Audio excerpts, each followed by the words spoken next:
Did you know that just 1 liter of used motor oil can contaminate up to 1 million liters of water?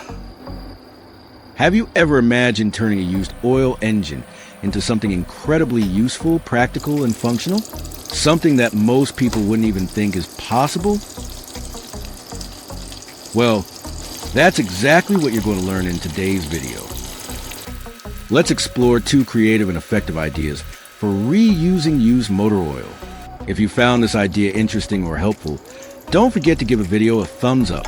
These ideas are surprisingly easy to try out, and the materials you need are things you can easily find around your home or local area.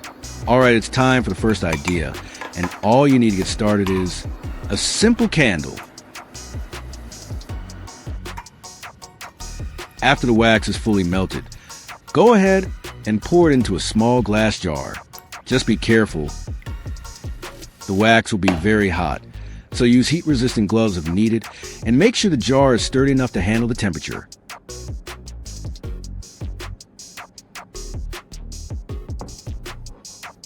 Next, while the wax is still hot and in liquid form, add about 50 milliliters of used motor oil into the jar.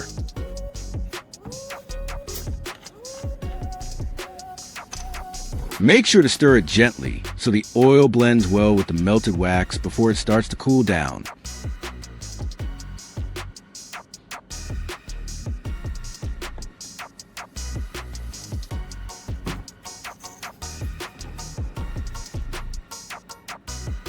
Just keep stirring until everything is well combined. You'll know it's ready when the wax and oil form one smooth, even mixture.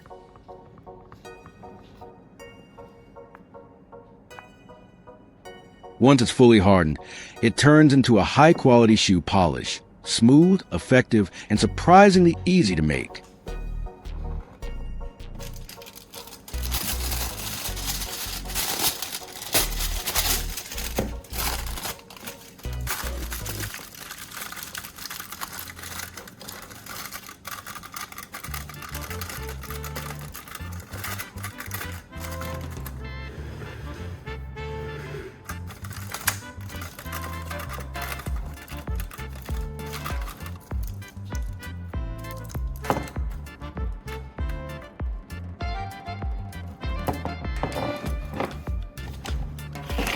Alright, now let's move on to the second tip.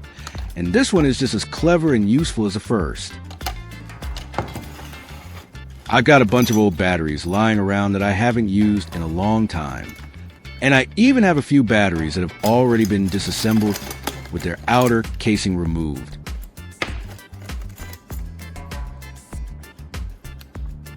When you open up a dry cell battery, you'll find a black carbon rod in the middle. That's the positive terminal.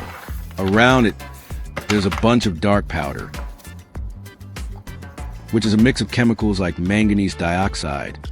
There's also a moist paste that helps conduct electricity. And finally, the shiny metal casing outside is actually zinc, which acts as a negative terminal.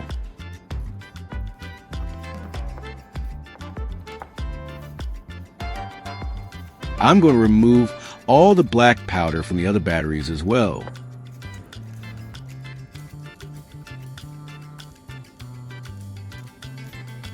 This powder, mainly made of manganese dioxide and other chemicals, is a material that surrounds the carbon rod inside each cell.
After collecting all the black powder, I'm going to add a small amount of used motor oil to it.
Now, I'm going to apply the mixture onto the surface of the wood.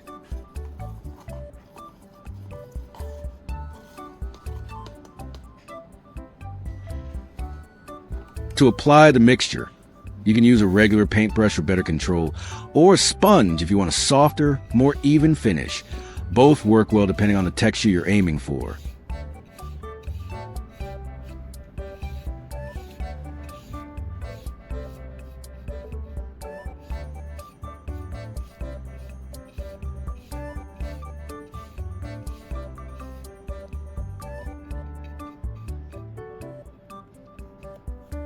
At this point, let the wood sit for a while, so the mixture has time to soak in and dry properly.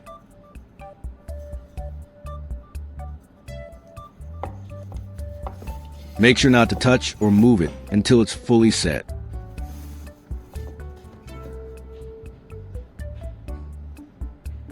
Once applied, the mixture gives the wood a darker, aged appearance, almost like a rustic or antique finish. It also adds a slight sheen and helps protect the surface from moisture and dust.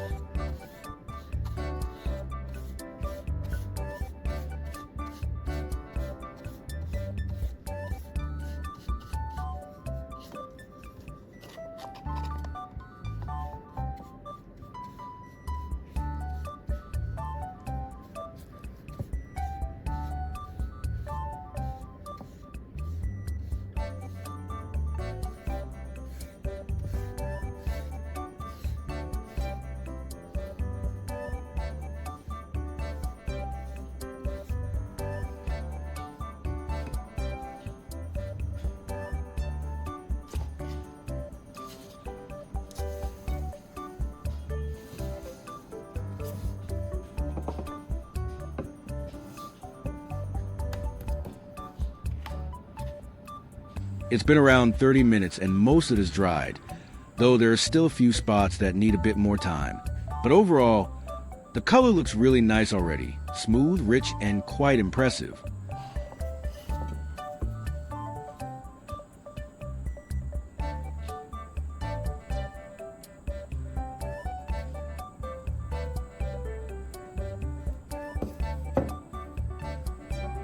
Two hours later, it's finally and completely dry, and the finish looks great.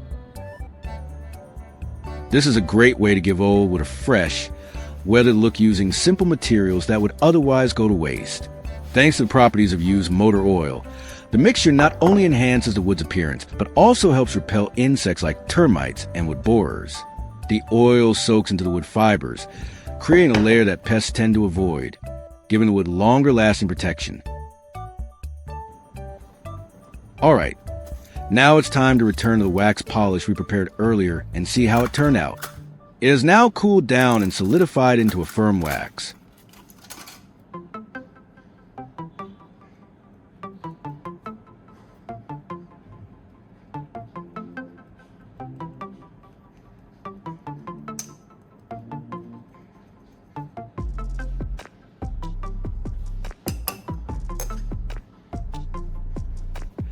Now it's ready to use Just grab a cloth or brush, and you can start polishing your shoes with it.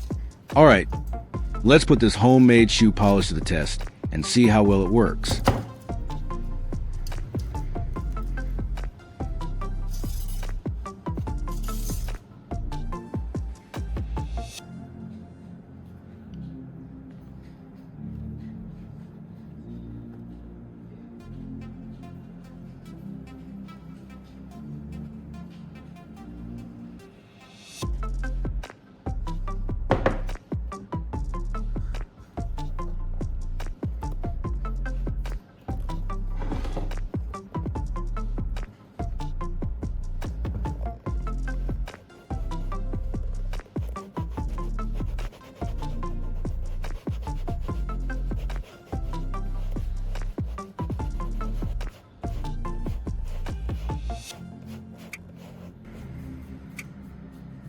After just a few strokes, you can already see the difference. The surface looks noticeably shinier and smoother. The wax spreads evenly and gives the leather a clean, refreshed look. It not only restores the shine, but also adds a thin layer of protection against dust and moisture.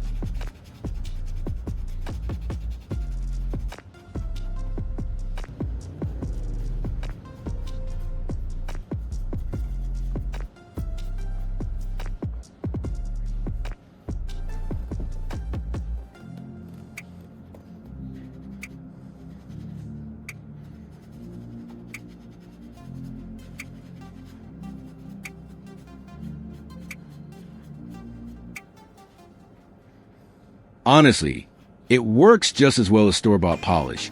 And the best part is, it's homemade from simple, recycled materials. This mixture can also be used to restore and protect old textured plastic surfaces on cars, like faded bumpers or trims. The oil brings back the dark, rich color while helping to shield the surface from dust, moisture, and sunlight. If you got an old car with dull plastic parts, give it a try. You might be surprised at the results.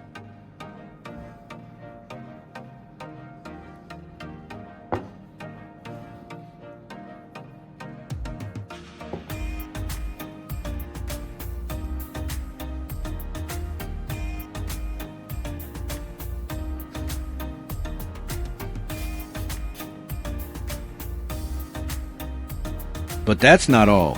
It also forms a thin protective layer that helps repel water and keep out dust and dirt. So there you have it.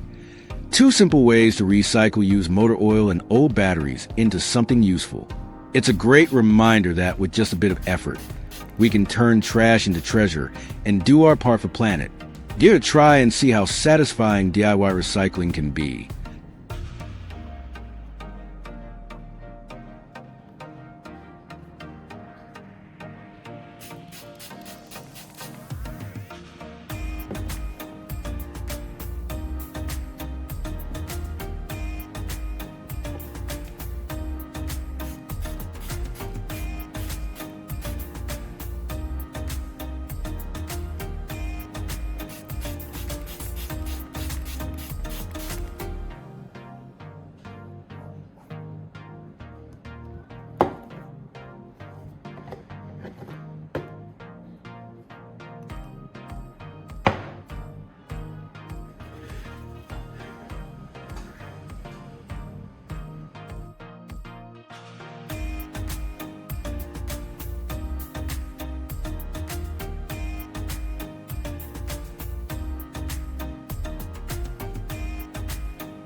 From traditional hand engraving to precise laser etching, there are many ways to add detail to a blade. I'm going to share with you a method that's both cost-effective and surprisingly effective. Any dirt, oil, or rust can affect the result, so it's important to start with a clean surface. To clean the surface, I'm just using regular dish soap. Simple but effective. Cleaning the blade beforehand is important because any grease, dirt, or rust can prevent the design from sticking properly or cause uneven results.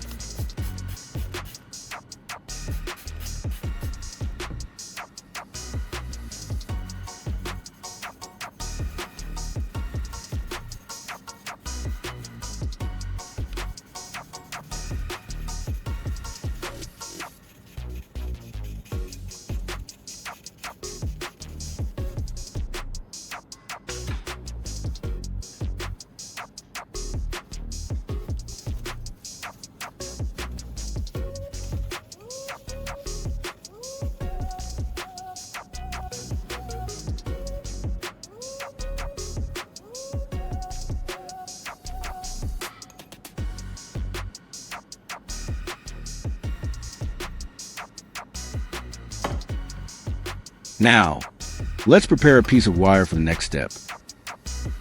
Now strip the wire to reveal the copper inside. That's the part we'll be using. To remove the outer insulation, you can use a utility knife or a wire stripper. Just make a gentle cut along the length of the wire. Careful not to nick the copper inside. Then pull the plastic casing away.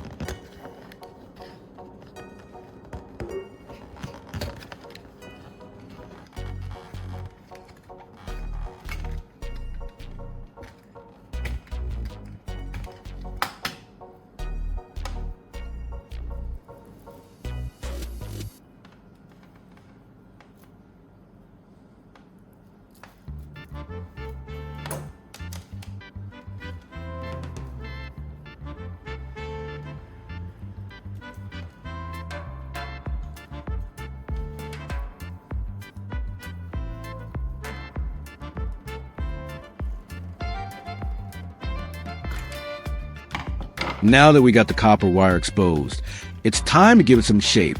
This is where things start to come together. You can bend it the way I do or just twist into shape, whatever works best for you.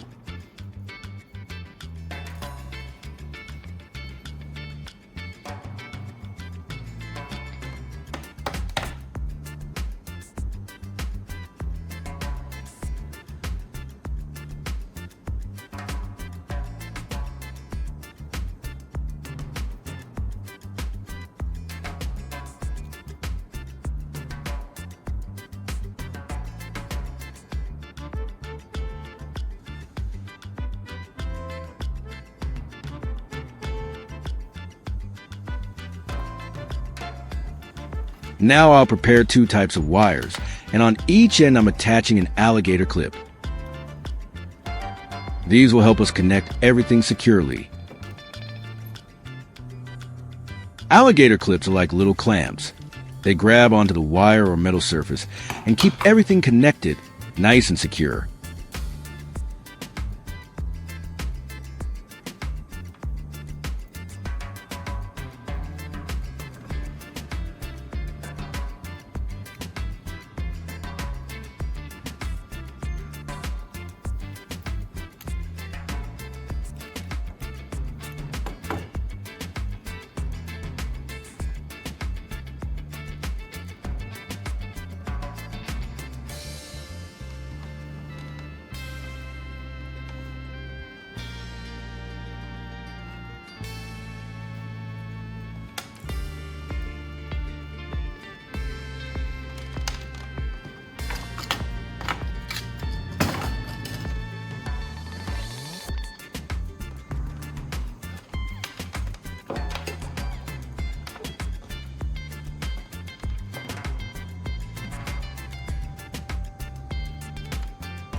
This is a design template I've already prepared.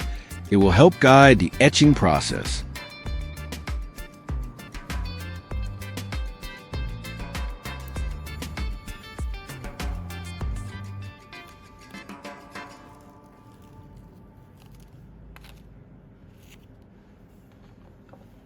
Make sure to press it down firmly, right where you want the image or shape to show up during the etching.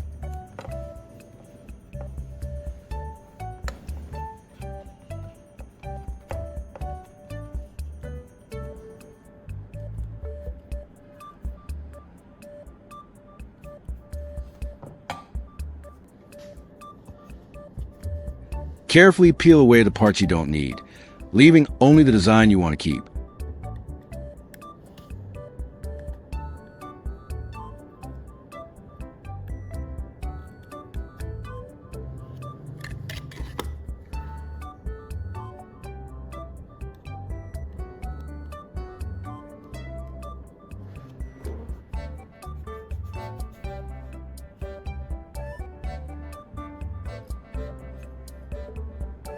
Now I'll move on to wrapping the blade.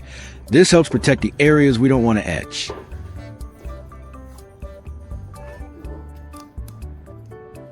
I'm using electrical tape here because it sticks well and creates a good barrier against the etching solution.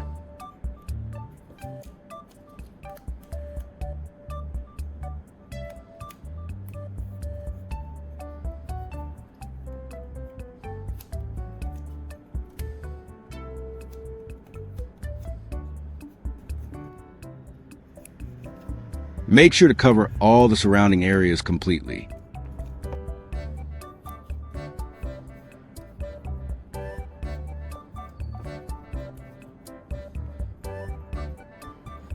After wrapping everything with electrical tape, I'll use double-sided tape to build a small frame around the design.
To shape the mold, I'm adding some flat wooden sticks around the edges.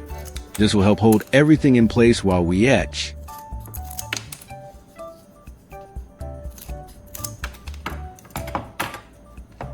Now I'll place the pre-cut wooden sticks around the stencil to form a small mold.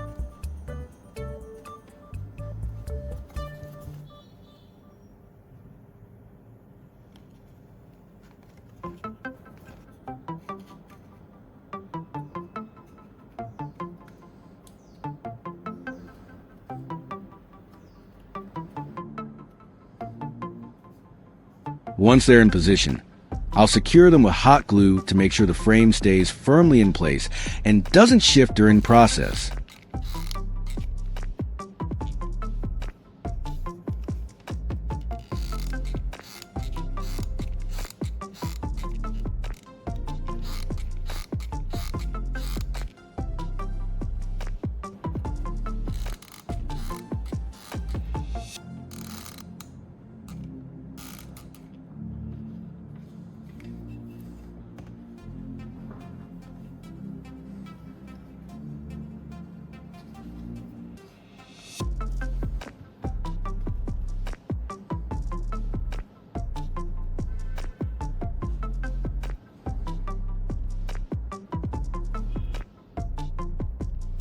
Carefully position the copper wire within the frame, making sure it stays in contact with the area we want to etch. Alright, now it's time to get a 12-volt power source ready. This will drive electro-etching. For the power supply, you can either use a 12-volt motorcycle battery or a standard adapter/charger. Both work just fine for this setup.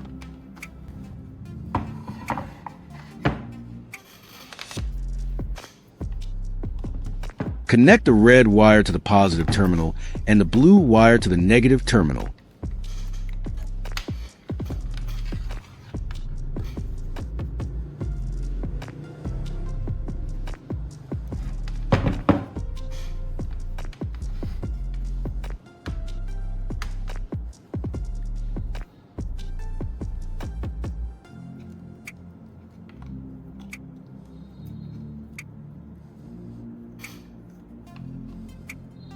Now take one end of the copper wire and attach it to blue wire using an alligator clip.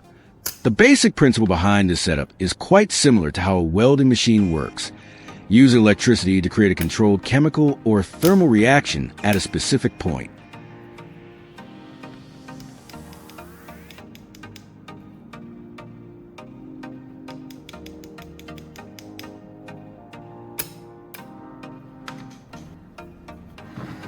Alright, let's move on preparing the solution. This is what will actually do the etching once the power is connected. You only need two simple ingredients for the etching solution: salt and water. Mix them together until the salt dissolves completely. This salty water will act as the electrolyte for the etching process. Start by pouring some warm water into a small container. Then add a generous amount of table salt. About 1 or 2 tablespoons should be enough, depending on the size of your design. Stir the mixture until the salt is fully dissolved. Once it's ready, carefully pour the solution into the mold we made earlier, making sure it completely covers the exposed copper wire and the stencil area.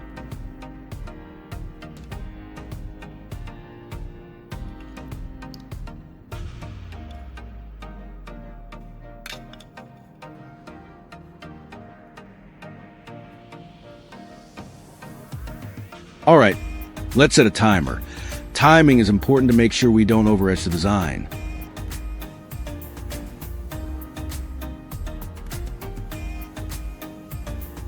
Now it's time to connect the power.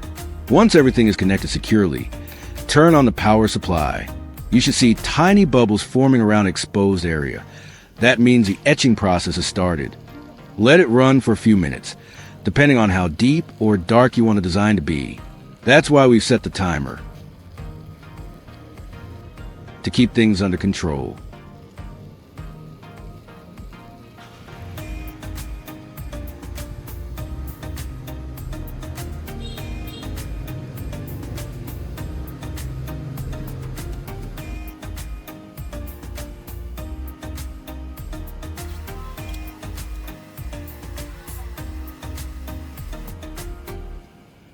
After 4 minutes, it's time to stop the etching process and see how it turned out. Carefully turn off the power supply and disconnect the wires.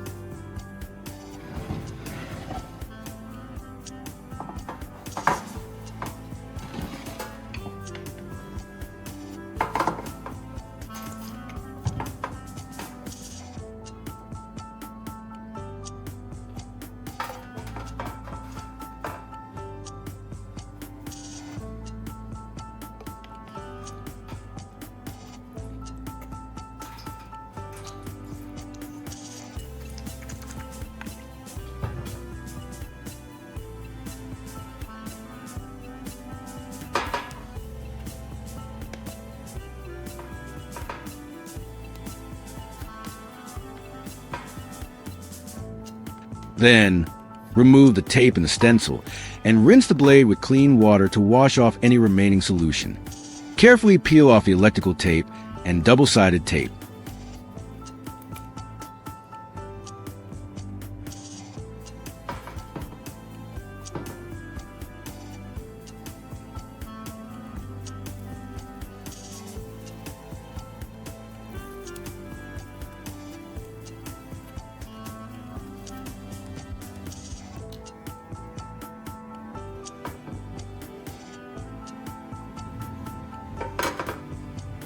If there's any adhesive left on the blade, you can use a bit of rubbing alcohol or warm soapy water to clean it off. Now that the blade is clean, let's take a closer look at the result. You can already see the design etched into the metal. It's clear, sharp, and just how we wanted it. If you want to make it stand out even more, you can lightly polish the surface using fine sandpaper or a metal polishing pad. This will remove any oxidation and make the etched area pop. And that's it. A simple, budget-friendly way to create custom designs on metal using just salt water, tape, and a bit of electricity.